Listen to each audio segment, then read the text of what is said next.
जिल्हाधिकारी कार्यालयातून 11 तारखेला पत्र निर्गमित झाल्यानंतरही संबंधित कंत्राटदाराने ते पत्र 13 तारखेच्या सकाळीच गेटवर लावल्याने कामगारांमध्ये तीव्र संताप उसळला। या पत्राच्या अनुषंगाने गृहोपयोगी वस्तू संचाचे वाटप अचानक आणि तात्काळ बंद करण्यात आल्याने शेकडो कामगारांना नाहक त्रास सहन करावा लागला।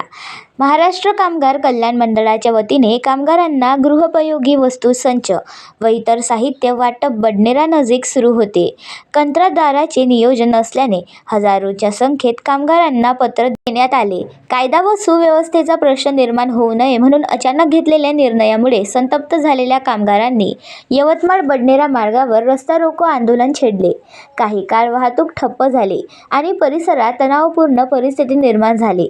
आधी सूचना न देता पर्यायी व्यवस्था न करता वाटप बंद का असा सवाल कामगारांनी उपस्थित केला। परिस्थिती हाताबाहेर जाण्याची चिन्हे दिसताच पोलीस यंत्रणा घटनास्थळी दाखल झाली। वरिष्ठ पोलीस निरीक्षक सुनील चव्हाण यांच्या मार्गदर्शनाखाली पोलीस निरीक्षक SM सोनोने यांनी आंदोलनकर्त्या कामगारांशी सविस्तर चर्चा केली। प्रशासनाकडून योग्य तो तोडगा काढण्याचे आश्वासन देत रास्ता रोको आंदोलन मागे घेण्यास कामगारांना तयार करण्यात आले। त्यानंतर वाहतूक सुरळीत करण्यात आली। या दरम्यान कंत्राटदाराच्या हलगर्जीपणामुळे आणि पत्र जाहीर करण्यात झालेल्या विलंबामुळे कामगारांना नाहक त्रास सहन करावा लागल्याचा आरोप होत आहे। वेळेवर माहिती न देणे, नियोजनाचा अभाव आणि संवादातील तफावत यामुळे हा उद्रेक झाल्याचे बोलले जात आहे। बडनेरावरनं मच्छिंद्र भटकर। आपण पाहत आहात BCN न्यूज। आमच्या चॅनलला लाईक करा, शेअर करा व सबस्क्राईब करायला विसरू नका।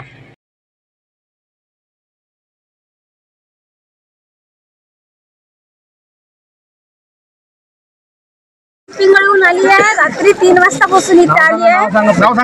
निलिमा खावले।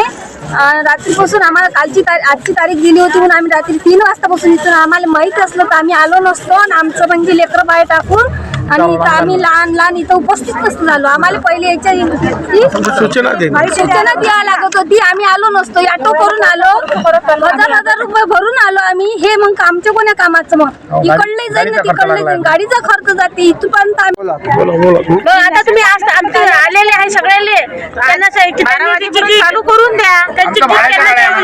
आम्ही रात्रीचे 12 वाजे लोक सकाळ राहण्यासाठी तयार आहोत सर। इथे आम्हाला आज आमच्या 13 तारखेला आम्हाला वाटप पाहिजे, मिळालंच पाहिजे। गणेश ढोरे, निंबोरा, तालुका जिल्हा अमरावती। काय मागणी काय आपली? आम्हाला आजच्या तारखेत सर्व वाटप झाला पाहिजे। रात्रीचे 12 वाजले तरी चालेल, आम्ही इथून हटणार नाही। काय पुढचं पाऊल काय राहील आपलं? आंदोलन करण्याचा इशारा राहील। मग रोड आम्ही यवतमाळ जाम करू।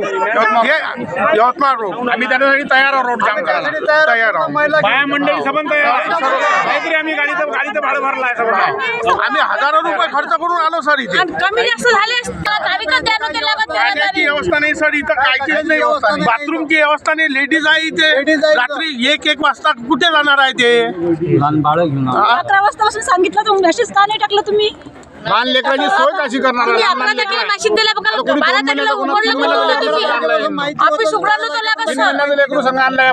कशा करणार? यांनी नोटीस कुठे लावली बघा सर। नाव सांगा तुमचं?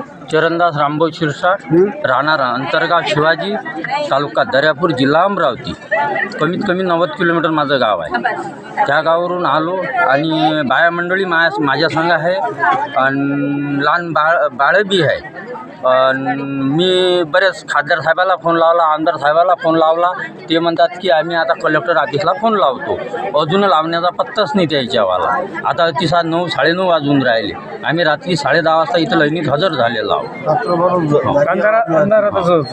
अंधारातच धुळा पोपळा काळी कचरा भरपूर असलेला, त्याच कचऱ्याचा आम्ही ताप करत होतीचा आम्ही उलट स्वच्छता अभियान राबवलं। ते सब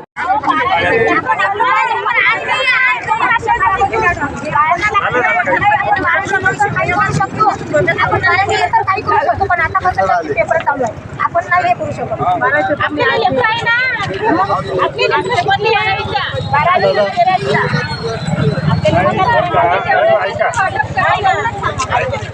वाटप आहे ना, हे तालुका स्तरावर होणार आहे। आता आधी सांगायला पाहिजे। त्यांनी पत्र काढलेलं आहे। अरे बाबा तुमच्या 2 दिवसाआधी पण मेसेज टाकला होता की 11 तारीख 12-13 तारीख परवा दिवशीच त्यांनी पत्र काढलेले आहे. रात्री लावलं सर आम्ही अगोदर पार्टी केली नसती. काही काही लोकांना आला असेल ऐका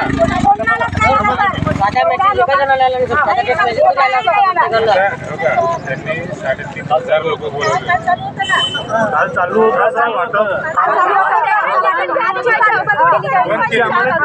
त्यांनी काय केलं की आपापल्या तालुक्यात द्या बाबा वजन द्यायचं काम नाही ना बरं आहे. आज शक्य नाही तुम्ही काही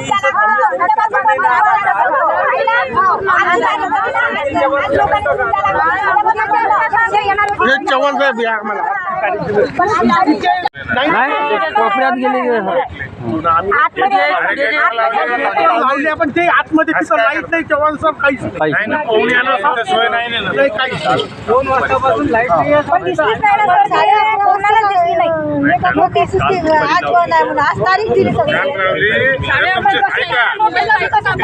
पण त्यांनी सांगितलं तसं नाही तर आमचा बंदोबस्त असतो ना मग आम्ही काय आलो नाही त्यांनी कालच सांगितलं की आज सगळं बंद आहे. आता मग तुम्हाला जसं सांगितलं तसं ज्यांना तारीख दिली त्यांना सांगायला लागत होतं. तुम्ही जसं मेसेज टाकला काही काही मेसेज समजते ज्याच्यावरती मोबाईल त्याला मेसेज समजते का मग तुम्ही मेसेज पहिलेच आम्हाला तारीख द्या नव्हती लागत तारीख रोको करू नका ना.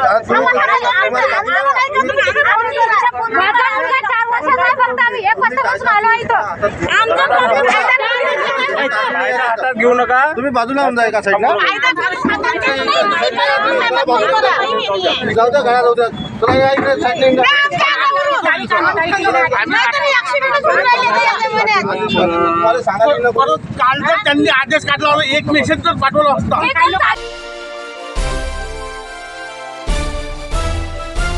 Audio Jungle.